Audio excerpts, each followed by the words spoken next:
Hello student, this is DP Thaplyal and welcome to Economics with DP Thaplyal।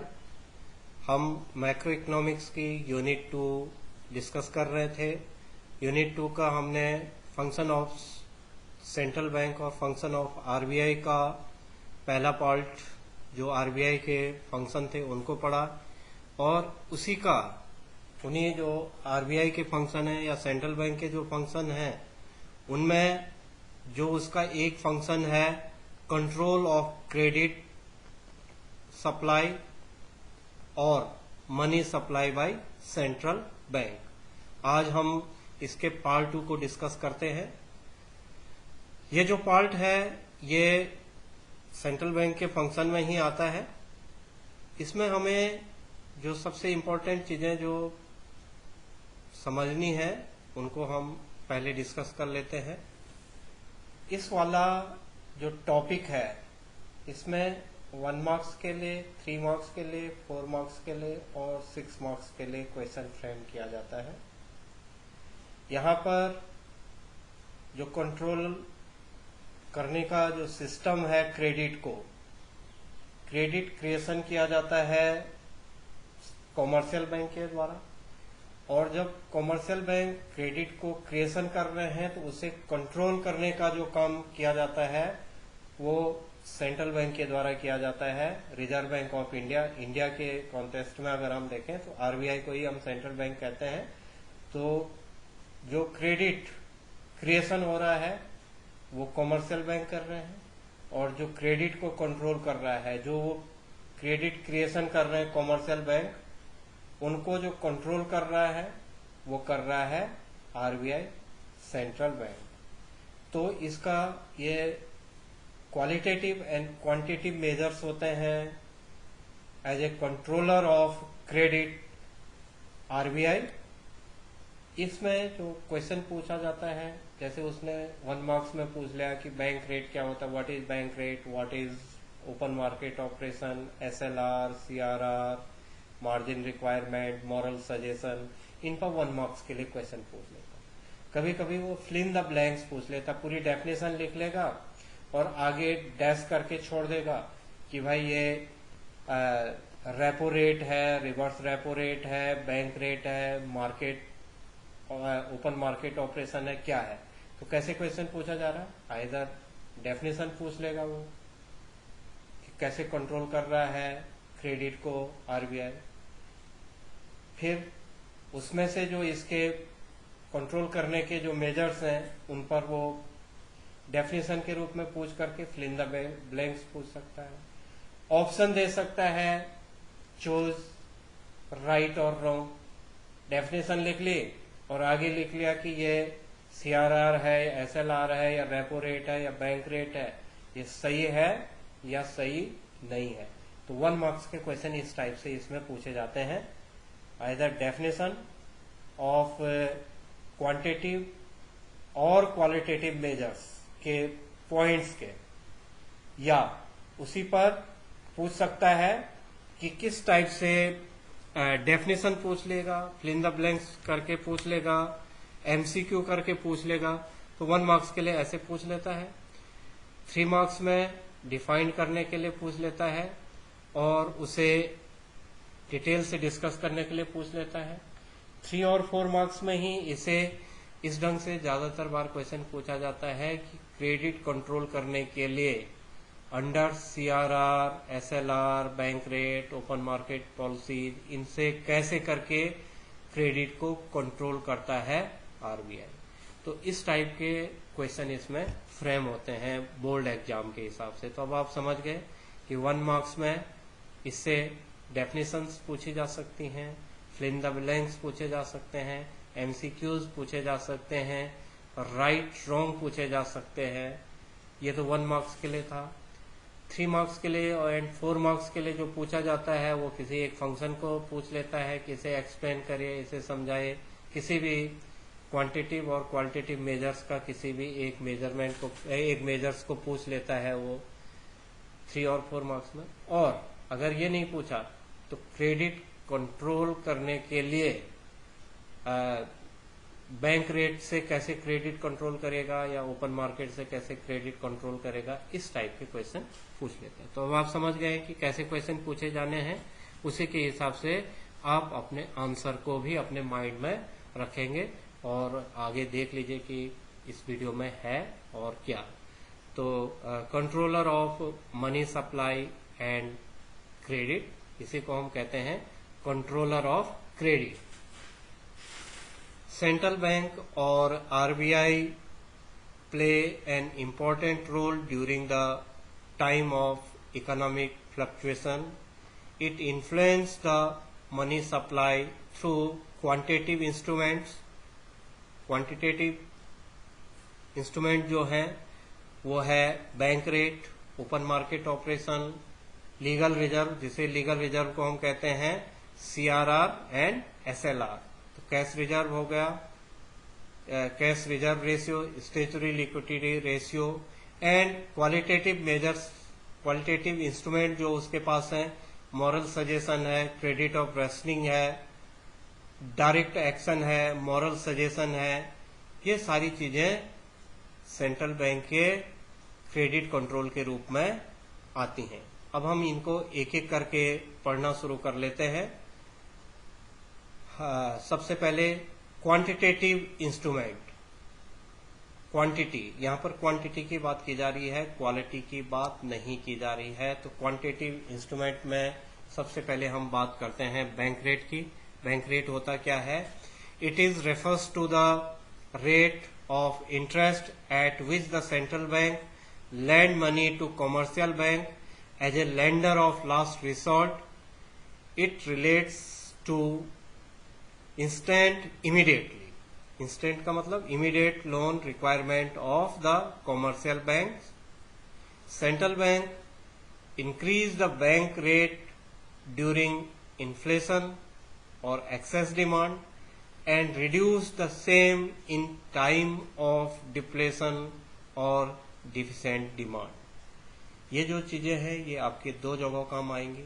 एक तो यहाँ पर काम आ रहा है, ये क्वेश्चन यहाँ पर भी बनता है, और यही क्वेश्चन आपका जो हमारी थर्ड यूनिट है इनकम एंड एम्प्लॉयमेंट की, उसमें एक्सेस डिमांड को बैंक रेट से कैसे कंट्रोल करेंगे, डिफिसेंट डिमांड को कैसे कंट्रोल करेंगे, उन्हें करेक्ट करने के मेजर्स के रूप में वहां भी यही चीज आ जाती है।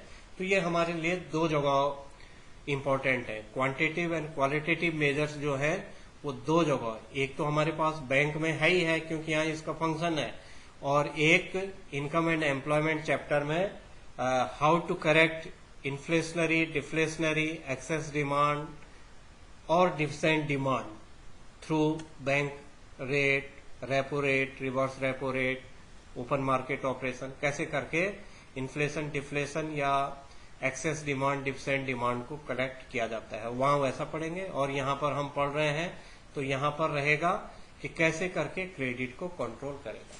तो अब आप बैंक रेट को एक बार मैं बहुत शॉर्ट में समझा देता हूँ।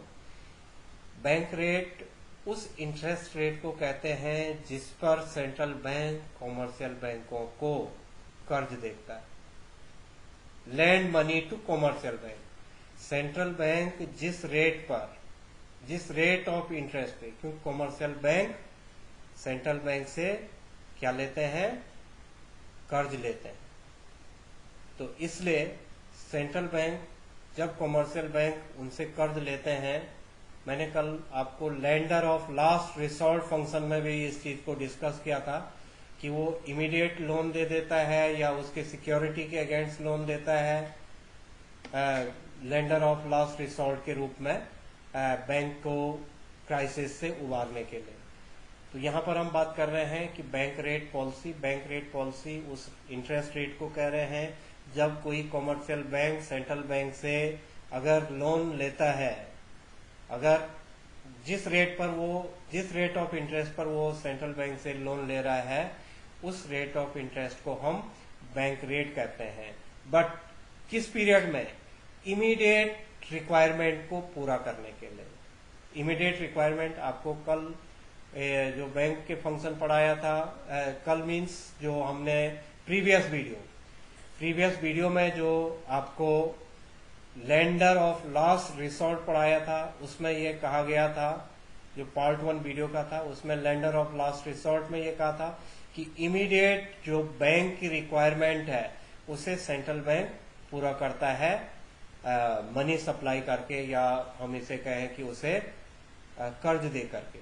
तो lender of the last resort के रूप में जो उसकी इंस्टेंट इमीडिएट जो लोन रिक्वायरमेंट है उसे पूरा करने के लिए ये ओवरनाइट होता है। बैंक रेट जो होता है वो 24 घंटे का होता है, बहुत कम पीरियड का होता है। इमीडिएट जो उसकी रिक्वायरमेंट होती है उसे पूरा करने के लिए, क्योंकि यहाँ पर अभी हम अगला जो पढ़ेंगे वो रेपो रेट पढ़ेंगे।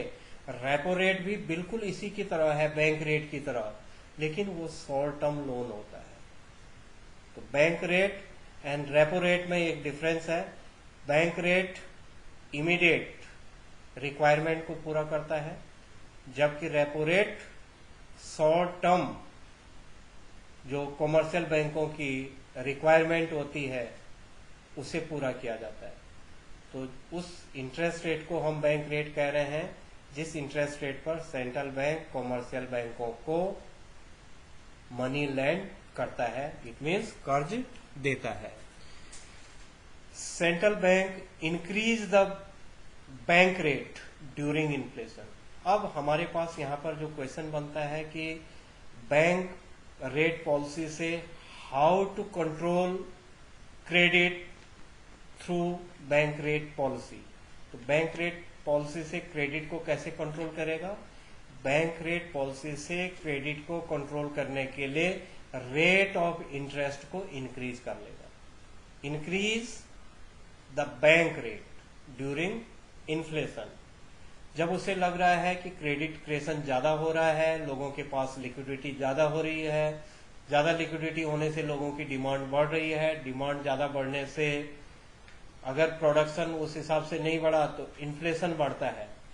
तो ऐसे टाइम पर बैंक रेट को बढ़ाया जाए। इट मीन्स अगर रेट ऑफ इंटरेस्ट को सेंट्रल बैंक कॉमर्शियल बैंकों के लिए बढ़ा देता है, मान लो कि पहले 5% रेट ऑफ इंटरेस्ट पर सेंट्रल बैंक कॉमर्शियल बैंकों को मनी लैंड कर रहा था, अब उसे अगर ये लग रहा है कि क्रेडिट को कंट्रोल करना है तो वो 7, 8 और 10% रेट ऑफ इंटरेस्ट से कॉमर्शियल बैंकों को मनी लैंड करना शुरू कर लेगा। तो अब क्या हो जाएगा? कॉमर्शियल बैंक कर्ज नहीं लेंगे। जब कॉमर्शियल बैंक कम कर्ज लेंगे, कम मनी लैंडिंग एक्सेप्ट करेंगे सेंट्रल बैंक से, क्योंकि ज्यादा रेट ऑफ इंटरेस्ट पर कॉमर्शियल बैंक भी सेंट्रल बैंक से अपनी जो रिक्वायरमेंट है उन्हीं को पूरा करने के लिए लेंगे, अदरवाइज सेंट्रल बैंक से कर्ज नहीं लेंगे। तो जब क्रेडिट कंट्रोल करने के लिए हम क्या लिखेंगे कि सेंट्रल बैंक से जब रेट ऑफ इंटरेस्ट बढ़ जाएंगे as a bank rate policy, तो कॉमर्शियल बैंक क्या करेंगे? कम कर्ज लेंगे। तो डिस्करेज करने के लिए क्या करेगा? वो लोन को डिस्करेज करने के लिए कॉमर्शियल बैंक सेंट्रल बैंक से कम कर्ज लें। अगर क्या हो रहा होगा? अगर क्रेडिट क्रेशन ज्यादा हो रहा होगा और उससे इन्फ्लेशन हो रहा होगा, तो ऐसी कंडीशन में बैंक रेट को इंक्रीज कर लिया जाएगा।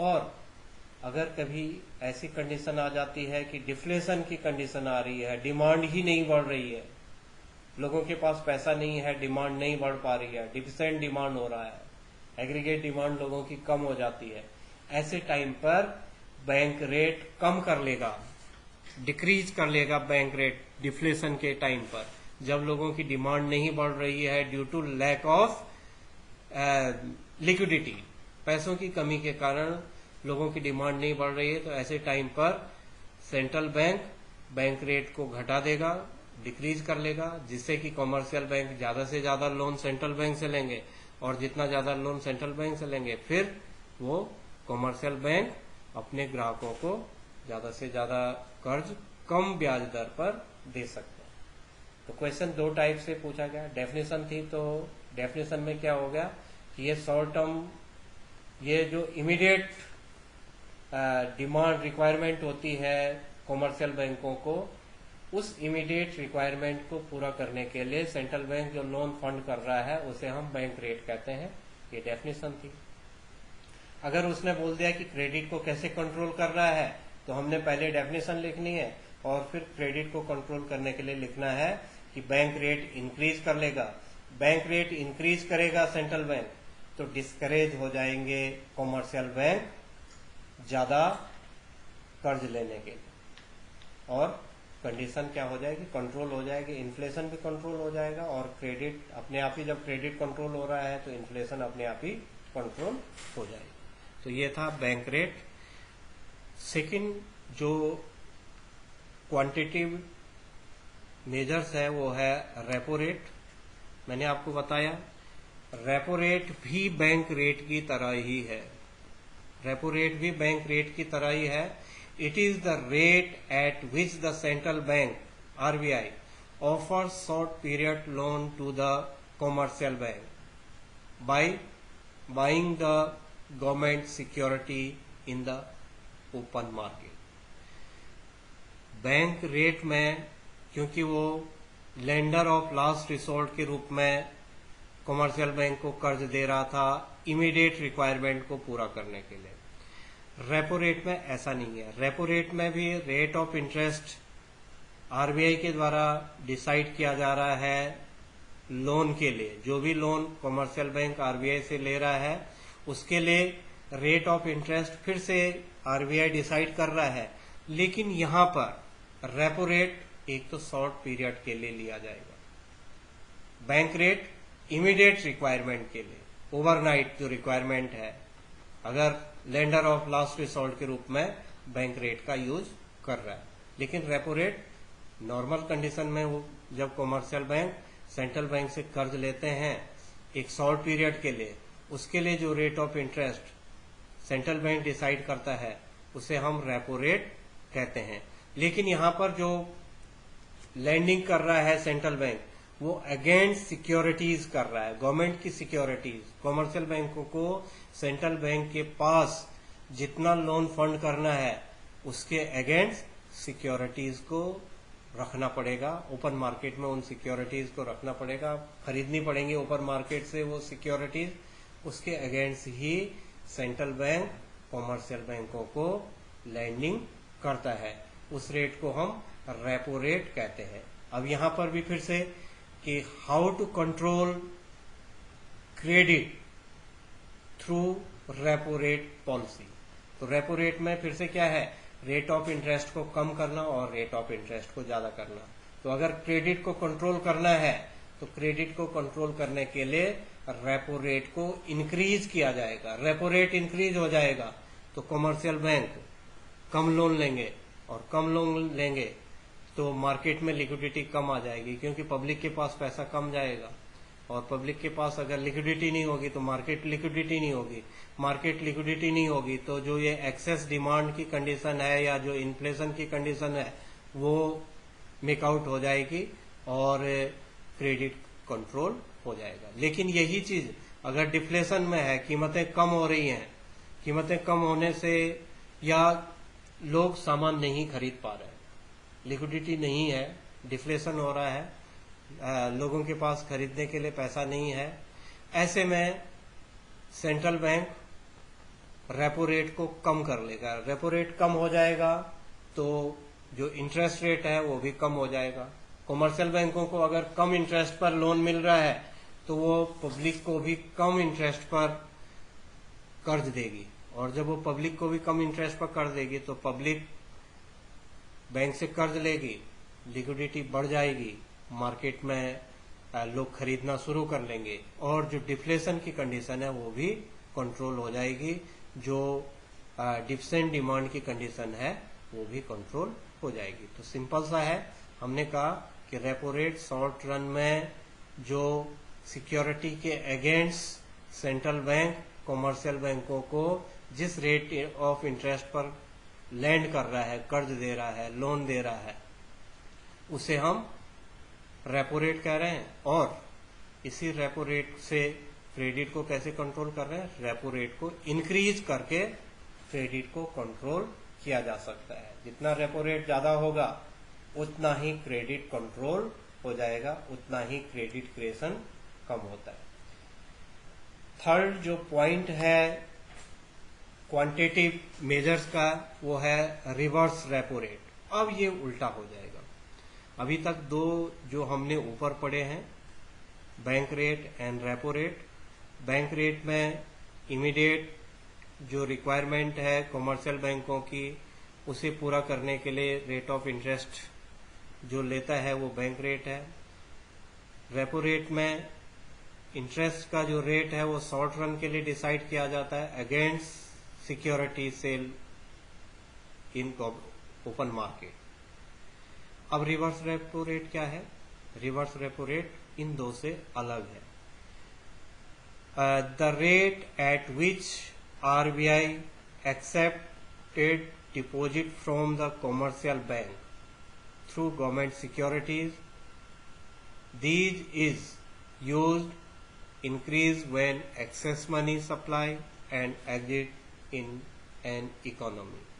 इसे फिर से समझ लीजिए। रिवर्स रेपो रेट वो रेट है जिस रेट पर कॉमर्शियल बैंक अपने सरप्लस फंड को लैंड करते हैं।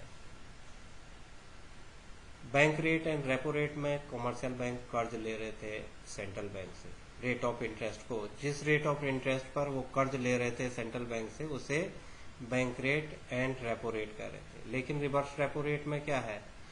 जिस रेट ऑफ इंटरेस्ट पर कॉमर्शियल बैंक अपने सरप्लस फंड को, कॉमर्शियल बैंकों के पास जो सरप्लस फंड होता है उसे अगर वो पार्क करना चाहते हैं शॉर्ट पीरियड के लिए, कहां पर? सेंट्रल बैंक में, तो उसे हम रिवर्स रेपो रेट कह रहे हैं। तो रिवर्स रेपो रेट में कॉमर्शियल बैंक अपने सरप्लस फंड को लैंड कर रहा है सेंट्रल बैंक में, उसे हम कह रहे हैं रिवर्स रेपो रेट। अब रिवर्स रेपो रेट क्या करेगा? कैसे करके क्रेडिट कंट्रोल करेगा? रिवर्स रेपो रेट बढ़ा दिया जाएगा। If increase in reverse repo rate then credit control और एक्सेस डिमांड कंट्रोल और इन्फ्लेशन कंट्रोल। एक्सेस डिमांड और इन्फ्लेशन और क्रेडिट कंट्रोल कब हो जाएगा? जब रिवर्स रेपो रेट बढ़ा दिया जाएगा। अब क्या होगा? रिवर्स रेपो रेट मान लो कि 3% था, कि कॉमर्शियल बैंक अपने सरप्लस फंड को सेंट्रल बैंक में रखेंगे शॉर्ट रन के लिए, तो सेंट्रल बैंक उन्हें 3% दे देगा। अगर यही 5% हो जाता है, 3% की जगह पर अगर सेंट्रल बैंक कॉमर्शियल बैंकों को उनके सिक्योरिटी के अगेंस्ट 5% देता है, तो सभी कॉमर्शियल बैंक इनकरेज हो जाएंगे अपने सरप्लस फंड को सेंट्रल बैंक में डिपॉजिट करने के लिए, लैंड करने के लिए। तो ज्यादा, अब जब कॉमर्शियल बैंक अपने जो फंड है, सरप्लस फंड है, उनको ज्यादा से ज्यादा सेंट्रल बैंक में लैंड कर लेंगे, तो पब्लिक को लोन कम मिलेगा, तो रेट ऑफ इंटरेस्ट ज्यादा होगा।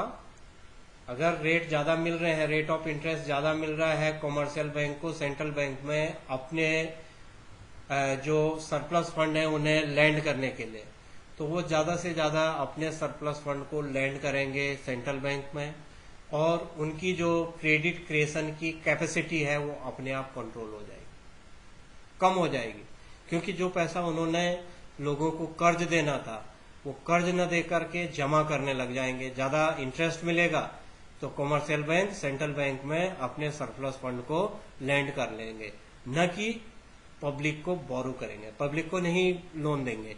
और पब्लिक को लोन नहीं देंगे तो क्रेडिट क्रिएशन आपने समझ ही रखा है, फर्स्ट वीडियो जो क्रेडिट क्रिएशन का था कॉमर्शियल बैंक का, वो डिपेंड इन्हीं चीजों पर करता है कि जितना ज्यादा लोन फंडिंग होगा उसी को हम क्रेडिट क्रिएशन कहते हैं।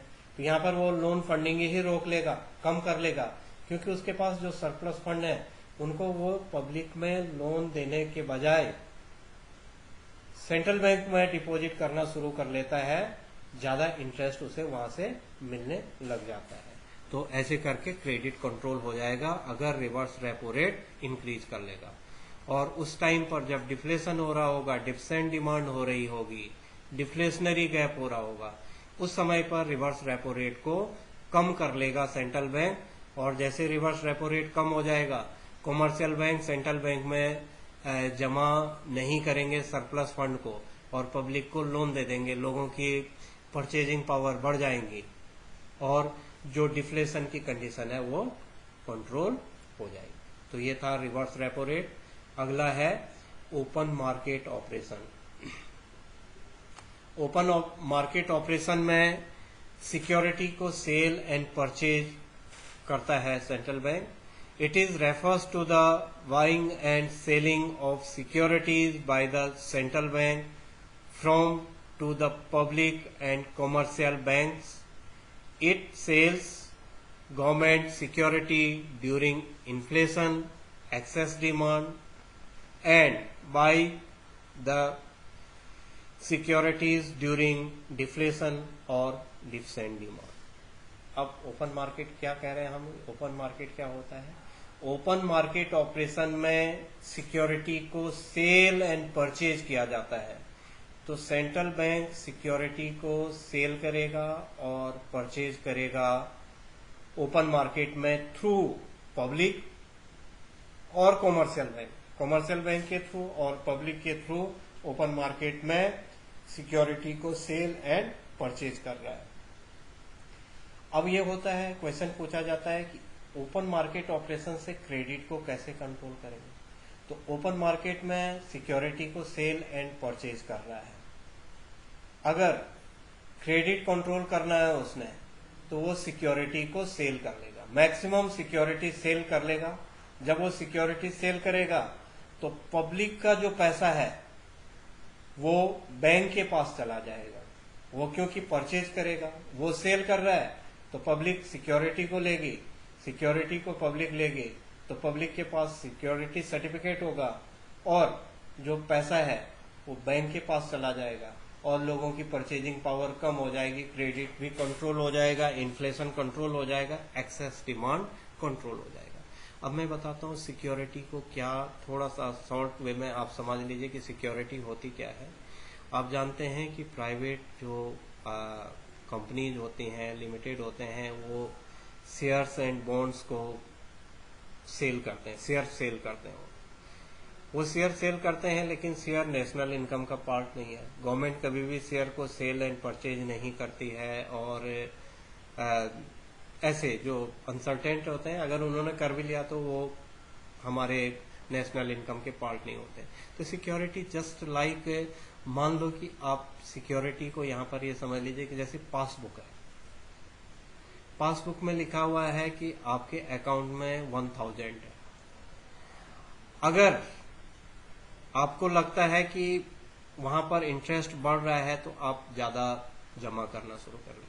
लेकिन अब यहाँ पर सिक्योरिटी है तो सिक्योरिटीज एक सर्टिफिकेट होते हैं जिसको परचेज किया जाता है। उस सर्टिफिकेट पर लिखा हुआ, जैसे एनएससी है, आपने उसे परचेज कर लिया, या कोई ऐसा जो सिक्योरिटीज है उसे आपने परचेज कर लिया, तो पैसा आपके पास केवल सर्टिफिकेट है जिस पर लिखा हुआ है कि आपका 1 लाख रुपए आपका जो है वो बैंक के पास जमा है, कॉमर्शियल बैंक के पास जमा है।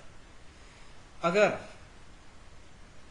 रेट ऑफ इंटरेस्ट ज्यादा हो रहा है तो लोग क्या करेंगे, ज्यादा से ज्यादा सिक्योरिटीज को परचेज करेंगे।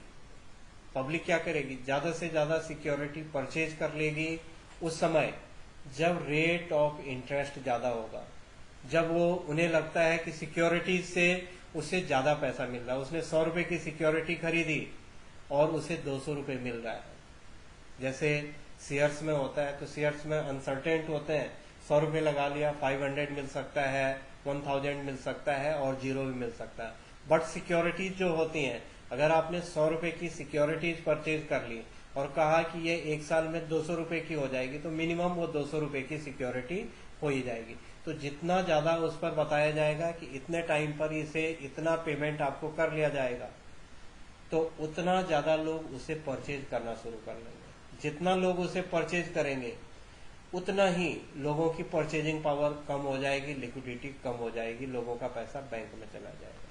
तो ऐसे सिस्टम में और ओपन मार्केट में क्या किया जा रहा है, ओपन मार्केट में सेंट्रल बैंक सिक्योरिटी को सेल एंड परचेज कर रहा है। 1 मार्क्स के लिए यही डेफिनेशन होती है, टू सेल सिक्योरिटी, सेलिंग कर रहा है और बाइंग कर रहा है, परचेज कर रहा है और सेल कर रहा है सिक्योरिटीज को सेंट्रल बैंक किसके through, public and commercial bank के through.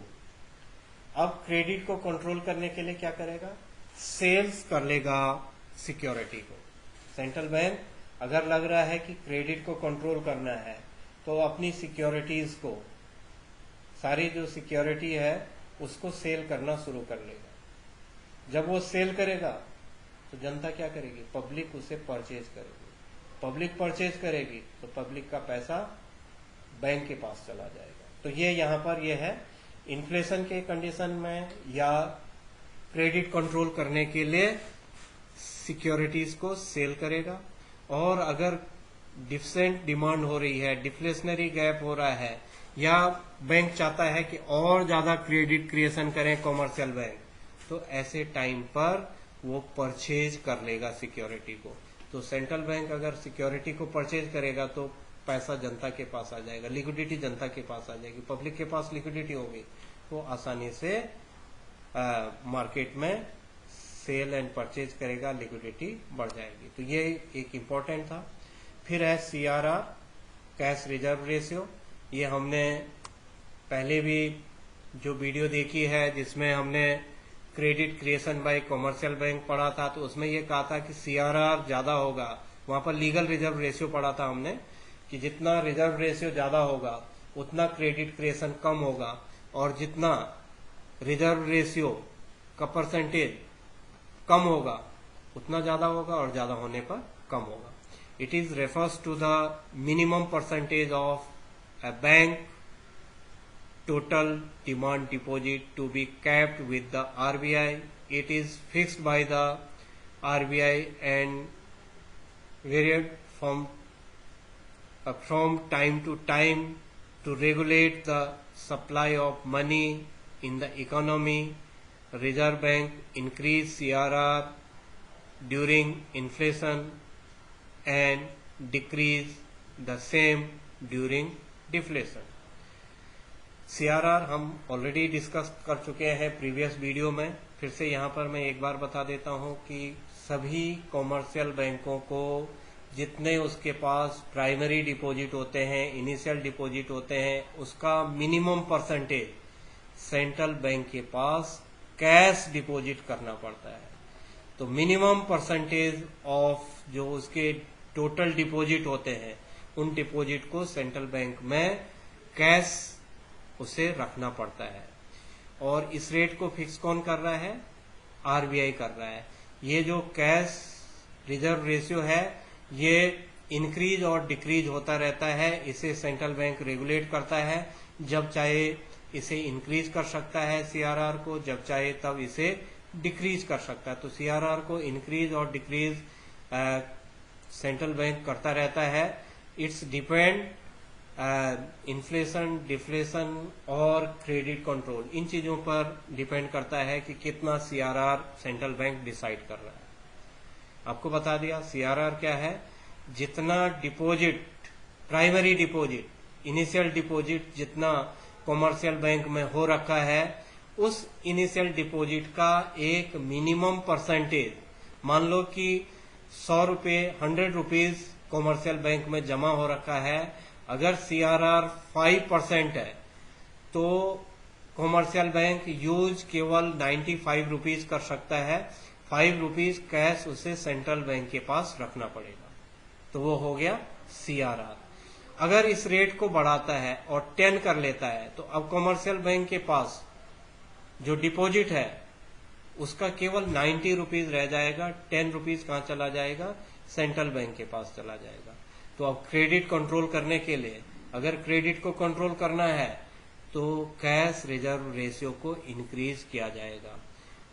Cash reserve ratio increase होगा तो क्रेडिट क्रिएशन कम होगा। क्रेडिट क्रिएशन कम होगा तो लोग कम कर्ज ले पाएंगे, कम कर्ज ले पाएंगे, लोगों की डिमांड कम हो जाएगी, लोगों की डिमांड कम हो जाएगी, इन्फ्लेशन अपने आप ही कम हो जाएगा। और अगर डिफ्लेशन या डिक्रीज इन डिमांड की सिचुएशन हो रही है, डिफरेंट डिमांड हो रही है, कम डिमांड हो रही है, लोगों के पास पैसा नहीं है इसलिए कम डिमांड हो रही है, तो बैंक क्या कर लेगा, CRR को कम कर लेगा। सेंट्रल बैंक CRR को कम कर लेगा। CRR कम करेगा तो कॉमर्शियल बैंक क्रेडिट को क्रिएशन कर लेंगे, क्रेडिट ज्यादा से ज्यादा क्रिएशन होगा तो पब्लिक के पास ज्यादा से ज्यादा कर्ज पब्लिक ले सकती है, और ज्यादा कर्ज ले लेगी तो लोगों की परचेजिंग पावर बढ़ जाएगी, लिक्विडिटी बढ़ जाएगी, और डिफ्लेशनरी सिचुएशन भी, डिफिसिएंट डिमांड की सिचुएशन भी कंट्रोल हो जाएगी। तो ये था कैश रिजर्व रेशियो। और दो चीजें हैं, एक जो लीगल रिजर्व रेशियो है इसके दो वेरिएंट है, पहले भी बताया था आपको क्रेडिट क्रिएशन वाली वीडियो में। यहाँ पर क्रेडिट कंट्रोल में इसी चीज को फिर से पढ़ रहे हैं। तो लीगल रिजर्व रेशियो के दो वेरिएंट्स है, एक कैश रिजर्व रेशियो था और एक स्टेचुरी लिक्विडिटी रेशियो। तो अगला जो हमारा फंक्शन है क्वांटिटेटिव फंक्शन सेंट्रल बैंक का, वो है SLR, statutory liquidity ratio. It is refers to minimum percentage of net demand and time liabilities which commercial bank required to maintain with the time sale in the form of specific liquidity assets including cash, gold and government securities. SLR is increased during inflation और SLR increase during control of credit और excess demand and decrease during deflation और deficient demand। तो पहला वाला जो point हमने CRR पढ़ा था, जितना demand deposit, primary deposit, initially deposit जितनी कॉमर्शियल बैंक के पास है उसका एक मिनिमम परसेंटेज हर कॉमर्शियल बैंक को सेंट्रल बैंक के पास कैश रखना पड़ता है, कैश जमा करना पड़ता है।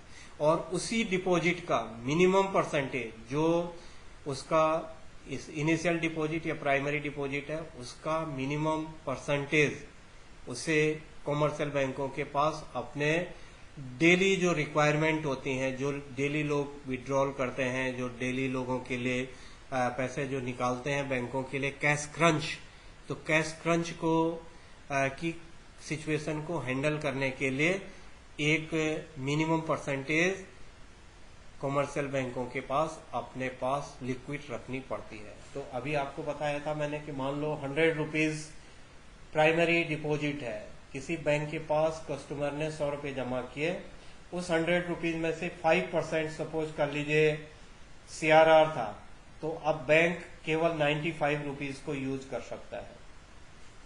और अगर 20% SLR है, 20% SLR है और 5% CRR है, तो टोटल हो जाएगा 20 + 5 25%।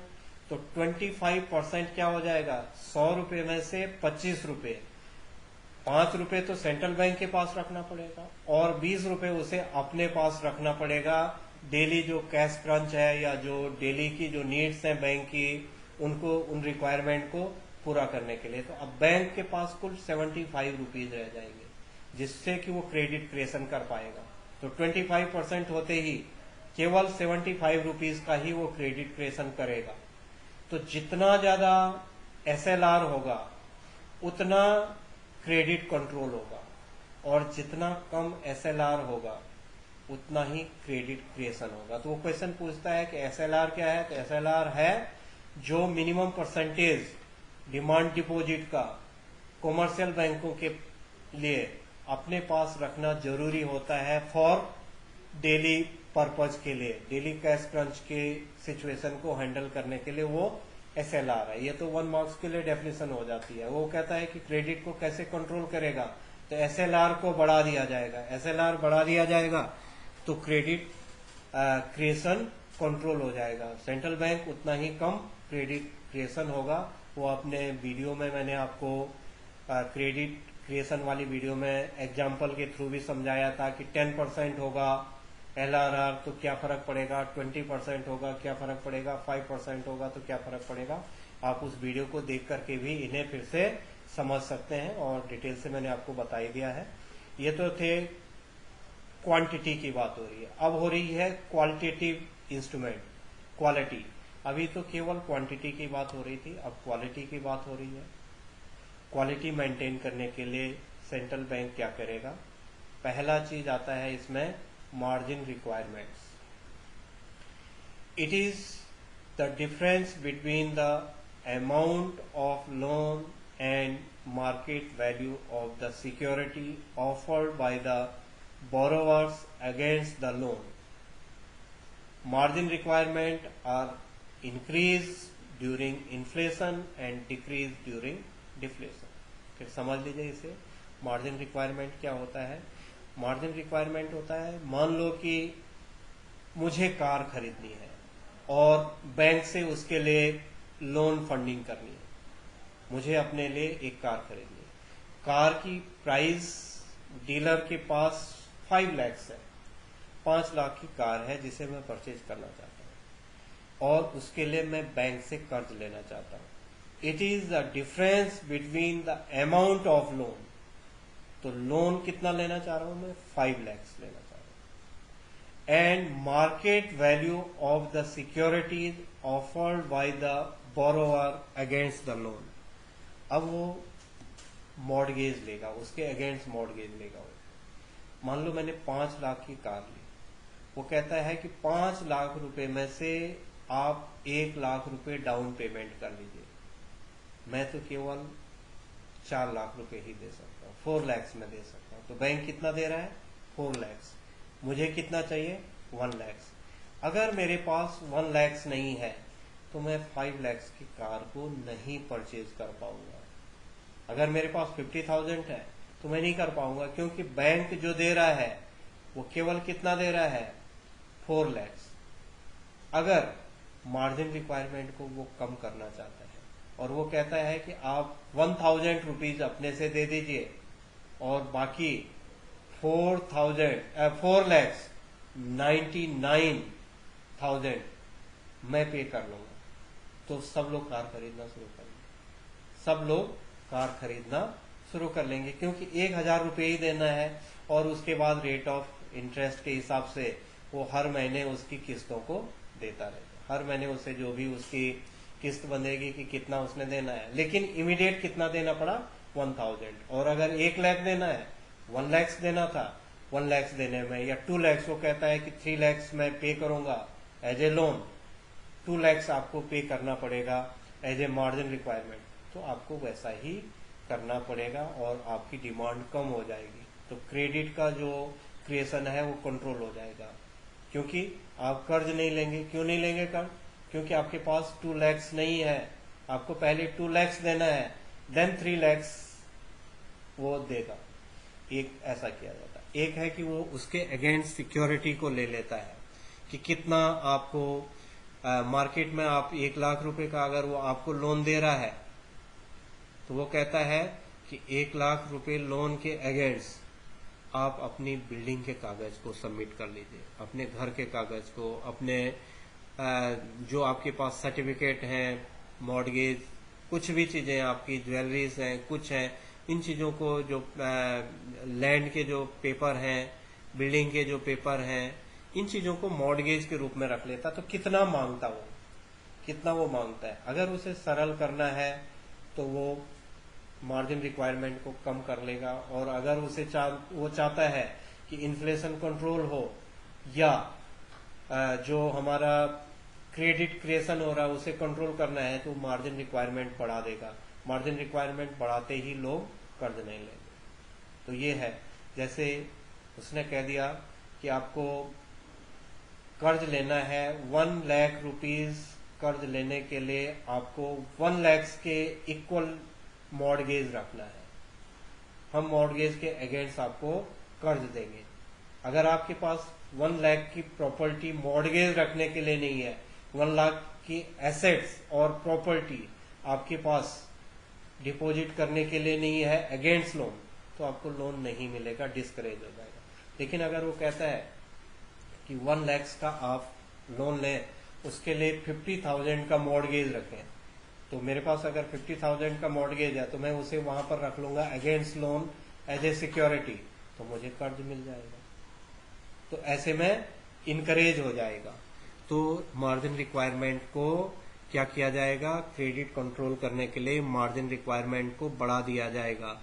उसकी मार्केट वैल्यू और जो वो कर्ज दे रहा है उसकी वैल्यू के बराबर ही या कभी कभी मार्केट वैल्यू से जितना वो लोन फंड कर रहा उससे ज्यादा वो मॉर्गेज के रूप में मांग लेगा, सिक्योरिटीज को ऑफर कर लेगा कि इतनी सिक्योरिटी आप रखेंगे तो हम आपको कर्ज देंगे, अदरवाइज आपको कर्ज नहीं दिया जाएगा। और उसकी अमाउंट 2 लाख कर सकता है। 1 लाख देने के लिए 2 लाख का मॉर्गेज कर लो, 2 लाख की सिक्योरिटी को जमा कर लो, लोग नहीं लेंगे।